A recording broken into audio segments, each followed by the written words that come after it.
nggih.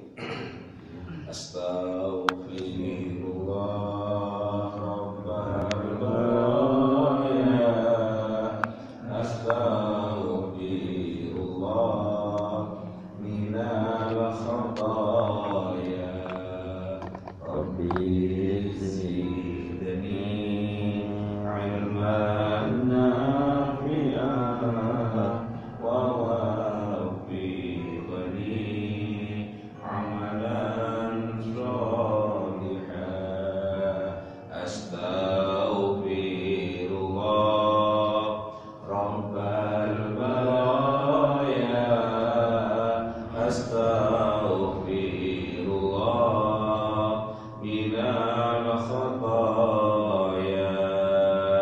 Rabbi zidni ilman nafi'an wa waffiqni amalan sholihan. Alhamdulillah. Bismillahirrahmanirrahim. Assalamualaikum warahmatullahi ta'ala wabarakatuh. Bismillah, innalhamdulillah, wassalatu wassalamu ala rasulillah wa ala alihi wa sahbihi wa mawala. Wallahu ta'ala fi kitabihil karim wa huwa asdiqa'il qailin. A'udzu billahi minasyaitonir rajim. Wa idza qadaytumus sholata fadhkurullaha qiyaman wa qu'udan wa 'ala junubikum. Wa idza manantum faqimus sholat innas sholata kanat 'alal mu'minina kitaban mawquta. Al-ayat. Sadaqallahu adzim. Para bapak, para ibu, hadirin sekalian, jamaah subuh yang dirahmati Allah. Syukur alhamdulillah pagi ini kita kembali bisa berkumpul dalam satu majelis dalam rangka kita ngaji. Di majelis taklim ini mudah-mudahan kehadiran kita di tempat ini dicatat oleh Allah sebagai amal soleh. Kita khususnya orang-orang Malang ikut berbela-sungkawa dengan peristiwa di Kanjuruhan. Bagaimanapun itu adalah saudara-saudara kita, dengan tragedi itu memakan korban yang luar biasa. Ini bukan hanya mengundang perhatian masyarakat Malang, tapi masyarakat dunia. Semuanya yang memprihatinkan. Lebih 100 orang. Memang beritanya masih macam-macam, mungkin nanti ada data yang valid. Karena kalau Pak Kapolda memberitahu 127, Bu Khofifah datang memberitahu 150. Terus Emil Darda memberitahu katanya 170-an, entah saya tidak tahu berapa pastinya. Tapi kalau betul itu 170 misalnya, berarti ada 170 ibu yang kehilangan anaknya. Betapa sedihnya. Ya kita doakan saja, karena kita tidak bisa menyalahkan siapa-siapa, karena kita tidak tahu. Biarlah yang berwenang yang menginvestigasi laporan. Satunya menyalahkan polisi, kok bisa itu tempat tertutup itu memberikan gas air mata. Yang satunya membela, apa yang bisa dilakukan? Suasana sudah mulai kios dan seterusnya. Ya, biarlah yang berwenang menginvestigasi. Kita doakan saja, mudah-mudahan keluarga yang ditinggalkan diberi ketabahan oleh Allah. Yang meninggal mudah-mudahan dimasukkan surga oleh Allah. Kasihan. Andaikan alhamdulillah terjadi kepada anak kita, ya Allah, mati dalam perang Ukraina lebih 100. Dan itu peristiwanya hanya 15 sampai 25 menit. Korban berjatuhan. Kita ambil saja hikmahnya untuk anak-anak kita, diberi pelajaran. Kalau situasinya tidak kondusif, nonton di TV saja. Ngatan karena sesama muslimnya, ayo kita doakan mudah-mudahan diampuni dosanya kebersihan. Bismillahirrahmanirrahim. Alhamdulillahirabbil alamin. Arrahmanirrahim. Maliki yaumiddin. Iyyaka na'budu wa iyyaka nasta'in. Ihdinas siratal mustaqim. Siratal ladzina an'amta 'alaihim ghairil maghdubi 'alaihim waladdallin. Bapak Ibu, kita lanjutkan ngaji kita. Bismillahirrahmanirrahim. An Abi Sa'id Al-Hasan Al-Basri anna Aqil bin Amr radhiyallahu anhu dakhala ala Ubaidillah bin Ziyad faqala. Dari Abi Sa'id Hasan Al-Basri, sesungguhnya Aqil bin Amr, semoga Allah ridha kepadanya, dakhala ala Ubaidillah bin Ziyad, datang ke rumah Ubaidillah bin Ziyad. Maksudnya datang kepada Ubaidillah bin Ziyad. Sahabat Aqil bin Amr datang kepada sahabat Ubaidillah bin Ziyad. Faqala, kemudian berkata, Ayyu bunayya, wahai anakku, inni sami'tu Rasulullah yaqul, sesungguhnya aku mendengar Rasulullah sallallahu alaihi wasallam bersabda, Inna syarrar ri'ai al-khutumah, sesungguhnya seburuk-buruk pengembala ialah orang yang tidak belas kasihan. Fa iyyaka an takuna minhum, maka janganlah engkau termasuk golongan mereka. Faqala lahu, maka kemudian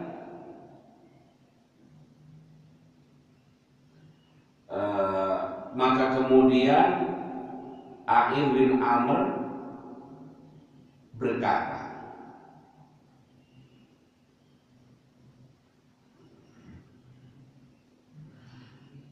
Ijlis wa innama anta min nukhadati ashabi Muhammad. Duduklah, sesungguhnya engkau adalah termasuk dari sahabat Nabi Muhammad yang rendah atau yang junior. Faqala, maka kemudian Ubaidillah menjawab, wa hal kana lahum nukhalatu, innama kanatin nukhalatu ba'dahum wa fi ghairihim. Apakah ada, wa hal kana, apakah ada sahabat Rasulullah yang rendahan? Innama kanatin nukhalatu ba'dahum wa fi ghairihim. Jika innama kanatin nukhalatu, jika tidak, maka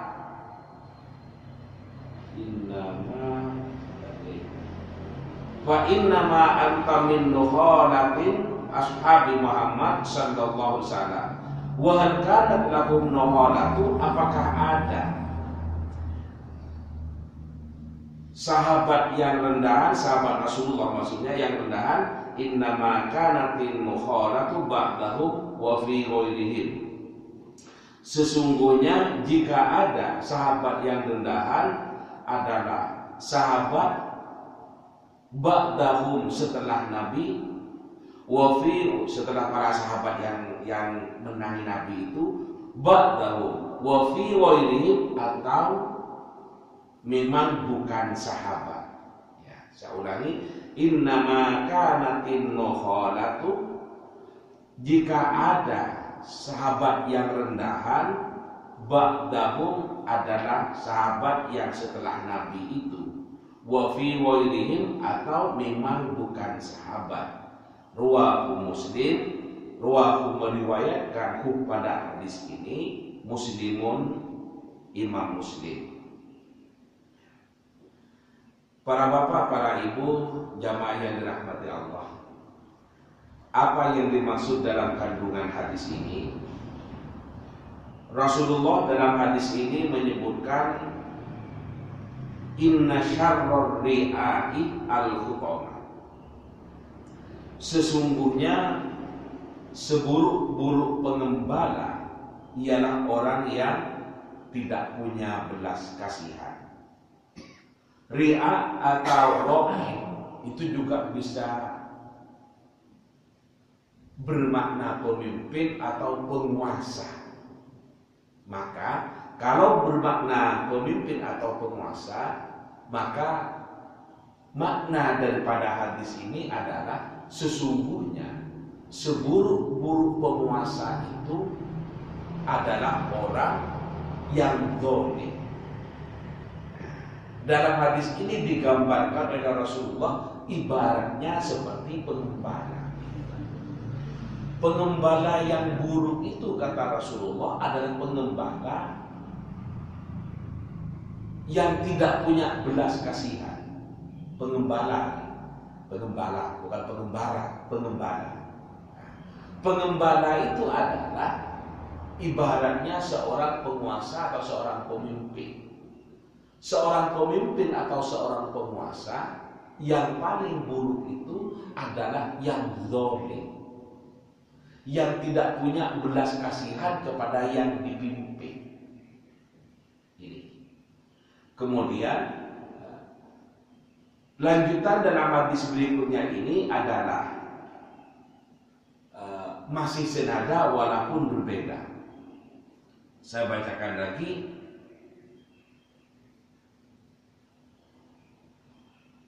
An Abi Sa'id Al-Khudri radhiyallahu anhu, anin Nabi sallallahu alaihi wasallam qala. Dari Abu Sa'id Al-Khudri radhiyallahu an, dari Nabi sallallahu alaihi wasallam qala, beliau berkata, afdhalul jihadi, Nabi bersabda, afdhalul jihadi, paling utamanya jihad atau sebaik-baiknya jihad, kalimatu adlin inda sultan jairin, adalah mengatakan kebenaran di hadapan penguasa yang nyeleweng. Jairin, yang nyeleweng. Nah, hadis ini adalah hampir senada kandungannya dengan yang sebelumnya, bahwa Nabi mengatakan jihad yang paling utama itu adalah mengatakan kebenaran kepada penguasa ketika penguasa itu melakukan penyelewengan, melakukan kesalahan. Kenapa mengatakan kebenaran atau memberikan peringatan kepada penguasa yang berbuat nyeleweng itu termasuk jihad yang utama?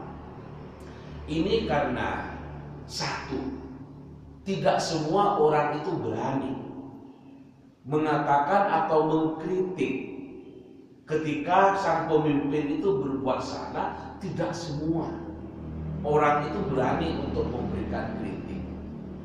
Maka berani memberikan kritik demi kebenaran, ini adalah termasuk jihad yang besar, kata Rasulullah. Itu. Yang kedua, mengkritik pemimpin itu risikonya besar. Mengkritik penguasa itu adalah risikonya besar, karena mereka punya kekuasaan, tanda tangannya sangat laku. Ketika kita adalah dikucilkan oleh pemimpin, itu bisa berisiko besar. Misalnya, seorang hakim karena tahu dengan hukum-hukum yang ada, kemudian melihat pemimpinnya adalah salah, kemudian dikritik, risikonya oleh penguasa bisa saja diberhentikan jadi hakim, atau minimal bisa dipindah tugaskan. Ini kan risiko. Misalnya seorang pemimpin di Malang, seorang hakim saya contohkan. Nah, karena kemudian mengkritik atasannya, baik atasan langsung maupun atasan tidak langsung, maka kemudian sangat berisiko kalau misalnya dipindah ke tempat lain. Misalnya dipindah ke tempat lain, bagaimana dengan anaknya yang sekolah, bagaimana dengan istrinya, keluarganya. Ini kan penuh risiko. Penuh risiko. Maka karena penuh risiko ini, Rasulullah menganggap bahwa berani mengkritik pemimpin atau penguasa yang zalim, yang sewenang-wenang, yang melakukan kesalahan, itu adalah termasuk jihad yang besar, termasuk jihad yang utama, afdhalul jihad. Nah, kaitannya dengan hadis yang pertama tadi, bahwa sejelek-jeleknya pengembala adalah yang jahat kepada umatnya, kepada rakyatnya, kepada yang diasuh. Nah, ini adalah sebuah ungkapan ibarat bahwa pengembala itu ibaratnya seorang pemimpin. Pengembala itu kan biasanya mengembala kambing. Itu kan mengatur kambingnya, diarahkan ke sana. Nah, ini kan perilaku pengembala seperti perilaku penguasa, pemimpin. Kapan kambing itu mau dibawa pulang, kapan kambing itu mau dibawa ke sawah, ke rumput, itu kan tergantung kepada yang mengembala. Nah, demikian juga pemimpin. Kapan rakyat ini akan dibantu, kapan akan diberi perhatian, kapan dipikirkan dan seterusnya, itu adalah tergantung kepada pemimpin.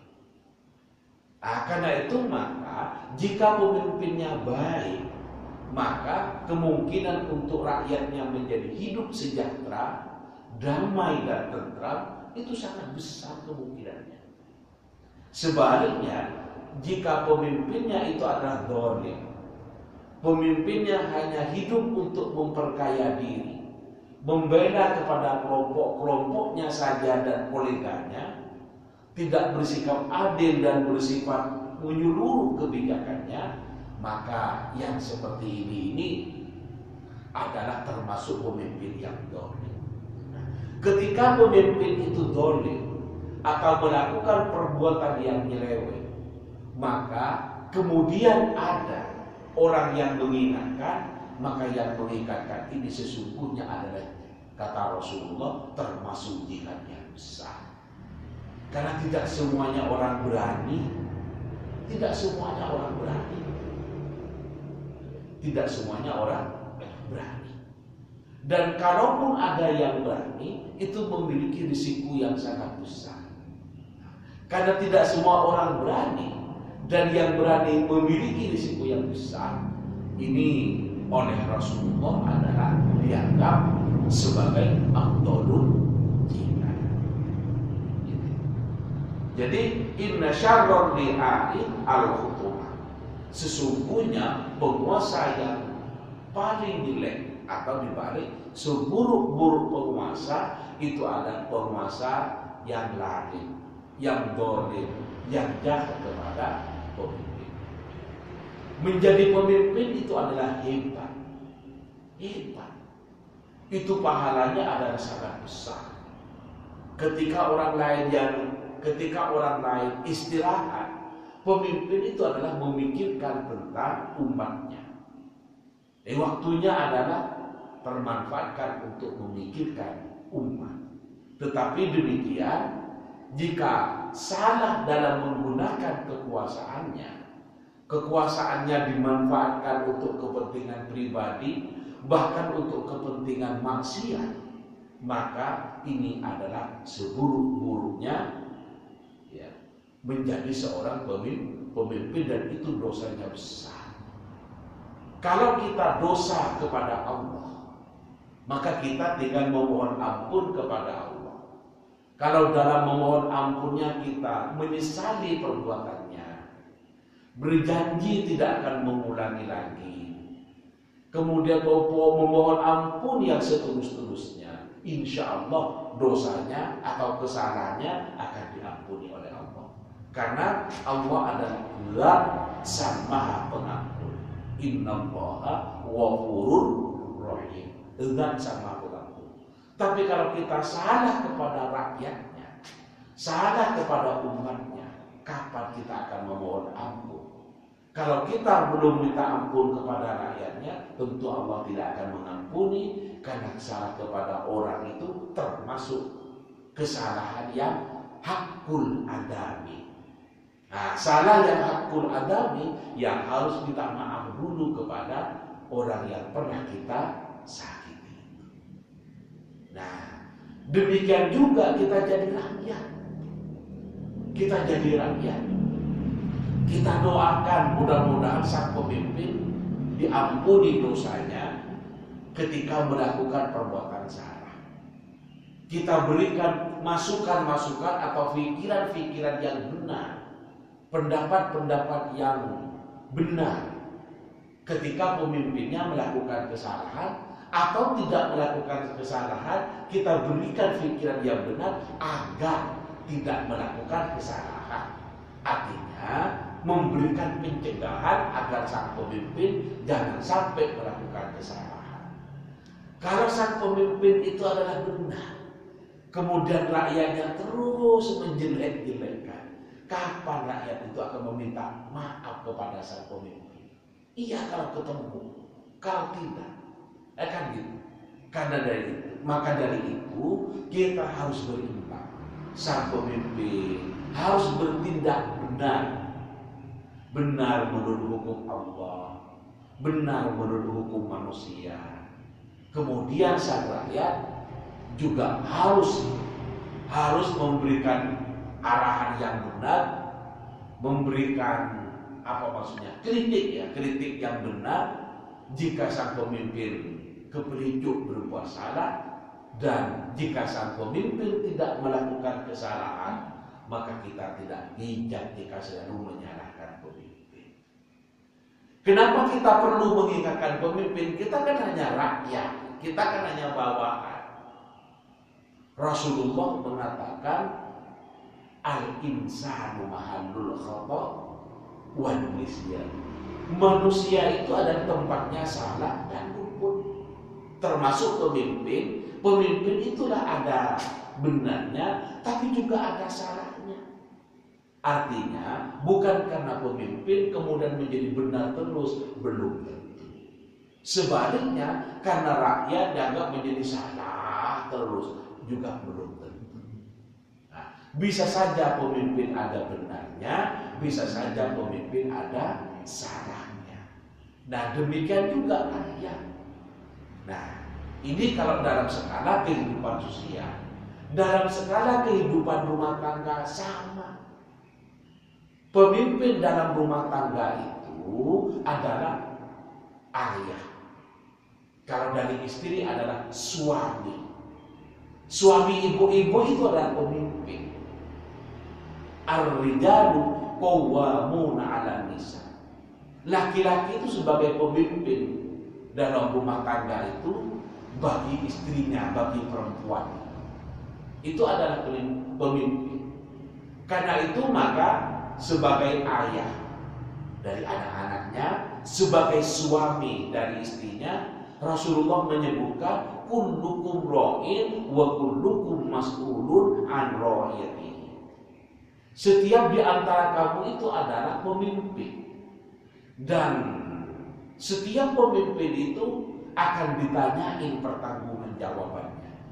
Kalau kita sebagai pemimpin kepada keluarga kita, istri kita, anak kita, maka kita akan dimintain pertanggungjawaban nanti oleh Allah bagaimana kita memimpin istri kita, bagaimana kita memimpin anak-anak kita. Apakah sudah diarahkan kepada hal yang benar atau sebaliknya kita tidak mengarahkan apa-apa sehingga istri atau anak berbuat salah, atau sebaliknya kita malah mengarahkan kepada yang jelek, kepada perbuatan maksiat. Wa kullukum mas'ulun an ra'iyati, dan setiap pemimpin itu kata Rasulullah akan dimintai pertanggungjawaban nanti di akhirat. Kita ini pemimpin. Bapak-bapak saya, bapak-bapak yang laki-laki di dalam keluarga ini adalah pemimpin. Dan kita nanti akan diminta pertanggungjawabannya. Karena itu, ayo arahkan keluarga kita kepada jalan yang benar. Satu, agar mengenal Tuhannya, Allah Subhanahu wa Ta'ala. Yang kedua, agar senantiasa beribadah kepada Allah Subhanahu wa Ta'ala. Diminta pertanggungjawaban. Kalau anak kita tidak sholat, kita akan ditanya, apakah sudah kita mengarahkan anak kita agar menjadi seorang muslim, orang yang melaksanakan ibadah sholat, atau kita tidak pernah mengarahkan sama sekali.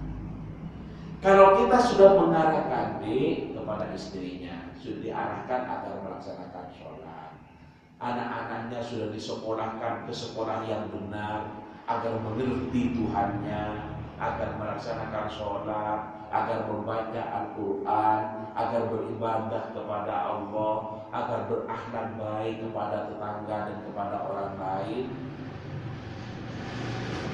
Kewajiban kita sebagai pemimpin sudah selesai. Kalau itu diikuti oleh anak dan istrinya, itu namanya keluarga yang berhasil. Tapi kalau tidak diikuti oleh anak dan istrinya, setidaknya kewajiban sebagai seorang pemimpin sudah selesai. Sudah diingatkan Ustaz, tapi masih saja tidak mau sadar-sadar. Ya, memang dalam kehidupan itu tidak selamanya seorang ayah itu memimpin keluarganya sukses. Tidak selamanya. Jangankan kita manusia biasa. Bapak Ibu kalau ingat sejarahnya Nabi Nuh, itu anak dan istrinya itu tidak taat pada suaminya.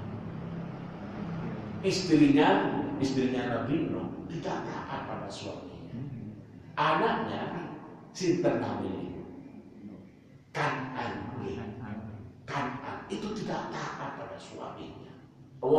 Tidak taat pada seruan ajakan atau dakwah bapaknya. Ada dalam keluarga yang tidak taat. Nabi Nuh selesai tanggung jawabnya, mengarahkan anak dan istrinya kepada yang baik. Tetapi kalau tidak mendapatkan hidayah, anaknya seorang nabi dan rasul itu tidak tunduk kepada orang tua. Ini menurut saya adalah sebagai sebuah gambaran bagi kita bahwa dalam hidup memang seperti itu. Tetapi mau taat atau tidak taat, kita sebagai orang tua berkewajiban untuk memberikan arahan kepada anak dan keluarga menuju arahan yang baik agar menjadi hidup anak keturunan yang baik, taat kepada Allah, beribadah dan berakhlakul karimah, hormat kepada kedua orang tua. Itu. Istri juga seperti itu. Sebagai rakyatnya gitu ya, sebagai permaisuri, anak sebagai rakyatnya juga harus melakukan kritik, koreksi kepada sang suami. Mengingatkan suami ketika berbuat tidak benar. Misalnya mengatakan perkataan yang tidak baik, Mas, jangan seperti itu adalah contoh yang tidak baik.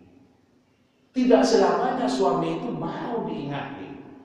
Tetapi mengingatkan kepada sang pemimpin untuk kebaikan itu adalah jihad kepada istri. Mengingatkan seperti itu. Kadang seorang suami, seorang ayah, kalau sudah emosinya luar biasa, lupa mengatakan ucapan-ucapan yang kadang tidak pantas. Dirinya sendiri, sang suami, merasa tidak pantas mengucapkan itu. Tetapi karena situasinya emosi sampai keluar ucapan-ucapan itu. Kan gitu. Kepada anaknya itu kadang dibisui. Kalau sudah marah, ingatkan, Mas, tidak sebaiknya dengan mengatakan seperti itu. Karena mengatakan atau mengucapkan kata kotor seperti itu sama dengan ngajari anak kita. Ayo jangan mengatakan seperti itu. Suami yang sadar, insya Allah harus istighfar. Astagfirullah, astagfirullah. Kenapa saya kok mengatakan anak saya dibilangin hewan jangkrik? Anaknya saja jangkrik. Jangkrik. Aduh. Anaknya disamakan dengan jangkrik. Akhirnya apa? Ya ditiru oleh anaknya. Nanti bapak turun mole jangan pengen jangkrik, bapak turun mole. Diikuti oleh anaknya karena bapaknya memulai. Nanti bapak turun jangkrik, bapak turun. Karena itu ayo ucapkan kalimat-kalimat yang sopan, yang baik. Kalau kita salah, ayo kita istighfar. Kemudian istri mengingatkan. Istri mengingatkan itu tidak selamanya diterima oleh suami. Kalau ibu, oh ya Ustaz ini ngomong, kamu pola terserah aku. Ada kayak gitu. Tetapi yang sadar adalah alhamdulillah, gede matur suwun saya diingatkan, saya hilang tadi deh. Kok bisa itu buah hati kita? Kok saya sabarkan dengan jangkrik? Nah gitu. Itu gitu. Jadi ada pemimpin itu pemimpin sosial dalam kehidupan bermasyarakat, maksud saya ada pemimpin juga dalam rumah tangga. Bahkan dalam hadis yang saya sebutkan tadi, setiap di antara kita itu adalah pemimpin. Bukan dalam rumah tangga hanya bapaknya yang jadi pemimpin, kullukum ra'in. Setiap di antara kamu itu adalah pemimpin.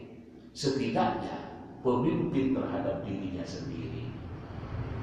Pak Samsul pemimpin pada dirinya sendiri. Bagaimana membawa dirinya? Apakah dibawa pada kehidupan yang terhormat, yang bermartabat, atau dibawa kehidupan yang terlaknat dan terhina? Seorang ibu juga pemimpin. Pemimpin bagi anak-anaknya, setidaknya pemimpin pada dirinya sendiri. Bagaimana membawa kehidupan dirinya itu? Apakah ada orang yang tidak mampu mengendalikan dirinya sendiri, tidak mampu memimpin dirinya sendiri? Ada. Membawa dirinya untuk menjadi orang terhormat saja tidak bisa. Justru ada nikmat dari Allah, yakni dijadikan orang yang cantik, bodinya yang bagus. Tapi kalau tidak mampu membawa dirinya kepada jalan yang baik, maka kecantikan dan kemulusan bodinya ini bisa mengantarkan dia ke pintu neraka karena terbawa dengan godaan-godaan setan. Kecantikannya dipakai untuk berbuat maksiat. Paham maksudnya ini? Yang cantik kan banyak yang menggoda. Karena digoda hanyut dengan godaan, akhirnya selingkuh. Maka kecantikannya ternyata mengantarkan dia ke pintu neraka. Na'udzubillah. Laki-laki sama. Ada yang ganteng, yang gagah. Karena kegantengannya dan kegagahannya banyak yang suka. Akhirnya digoda oleh perempuan-perempuan lain. Ketika tidak kuat dengan godaan itu, jatuh kepada perbuatan maksiat, na'udzubillah, seperti berzina, maka ini namanya tidak mampu memimpin dirinya sendiri untuk membawa kepada kehidupan yang terhormat. Tapi justru sebaliknya, dia tidak mampu memimpin sendiri, membawa dirinya pada kehidupan yang terlaknat, bukan pada yang terhormat. Jadi setiap di antara kita ini sesungguhnya pemimpin. Bagaimana kita membawa pemimpin kita? Manusia itu kan dikaruniai nafsu.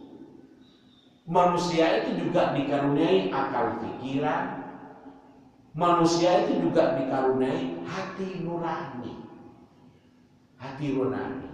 Nafsu misalnya manusia sangat mungkin terdorong untuk senang pada lawan jenis, untuk senang pada harta dan sebagainya. Itu.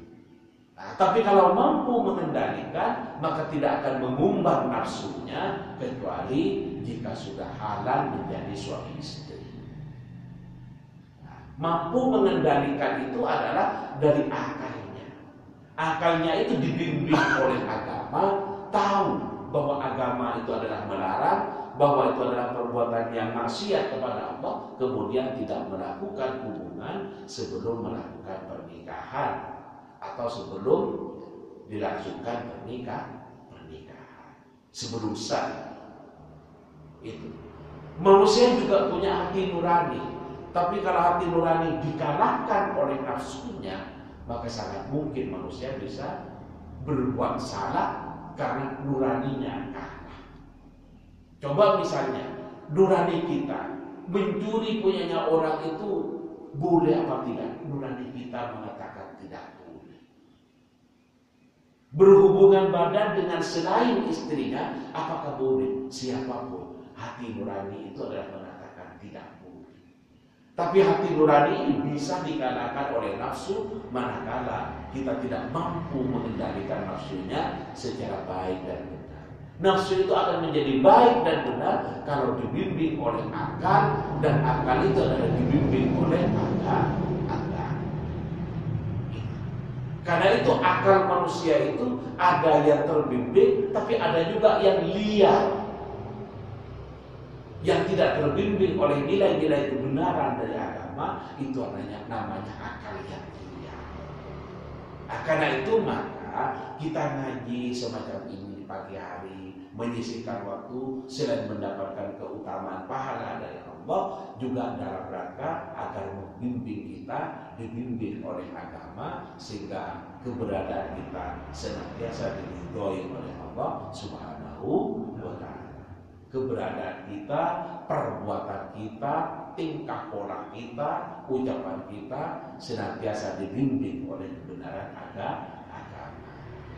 Tetapi mudah-mudahan kita semua diberi kekuatan lahir batin oleh Allah untuk bisa memimpin diri kita masing-masing dan bisa memimpin keluarga kita masing-masing, dan mudah-mudahan kita sebagai pihak yang dipimpin, mudah-mudahan kita bisa memberikan yang terbaik. Kalau kita posisinya rakyat, mudah-mudahan bisa menjadi rakyat yang baik. Kalau kita menjadi anggota keluarga dalam keluarga kita, mudah-mudahan bisa menjadi keluarga yang baik, anggota keluarga yang baik. Anak keturunan kita mudah-mudahan menjadi anak yang soleh, soleha, yang tunduk kepada Allah, taat kepada kita semua, kepada kedua orang tuanya, dan berakhlakul karimah. Ala hadhihi niyyah wa bi kulli niyatin sholihatin. Al-Fatihah. A'udzubillahi minasyaitonir rajim. Bismillahirrahmanirrahim. Alhamdulillahirabbil alamin arrahmanir rahim. Maliki yaumiddin. Iyyaka na'budu wa nasta'in. Bismillahirrahmanirrahim. Alhamdulillahirabbil alamin. Wassalatu wassalamu ala asyrofil anbiya'i wal mursalin sayyidina Muhammad wa ala alihi washabbihi ajma'in. Alhamdulillahirabbil alamin. Allahumma aghnina bil ilmi wa zayyinna bil hilmi wa akrimna bit taqwa wa jammilna bil afiyah wa tawaffana bi husnil khatimah.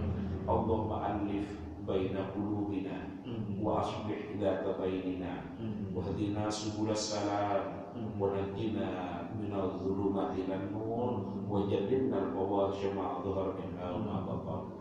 Rabbana hab lana min azwajina wa dhurriyyatina qurrata a'yun waj'alna lil muttaqina imama. Rabbana atina fid dunya hasanah wa fil akhirati hasanah wa qina adzabannar. Subhana rabbika rabbil izzati amma yasifun wa salamun alal mursalin walhamdulillahi rabbil alamin. Amin. Al-Fatihah. A'udzubillahi minasyaitonir rajim. Bismillahirrahmanirrahim. Alhamdulillahirabbil alamin. Arrahmanirrahim. Maliki yaumiddin. Iyyaka na'budu wa nasta'in. Ihdinas siratal mustaqim. Siratal ladzina an'amta 'alaihim ghairil maghdubi 'alaihim waladdallin. Ngoten sing ingkang saged kula aturaken, mohon maaf dari segala kekurangan. Assalamualaikum warahmatullahi taala wabarakatuh.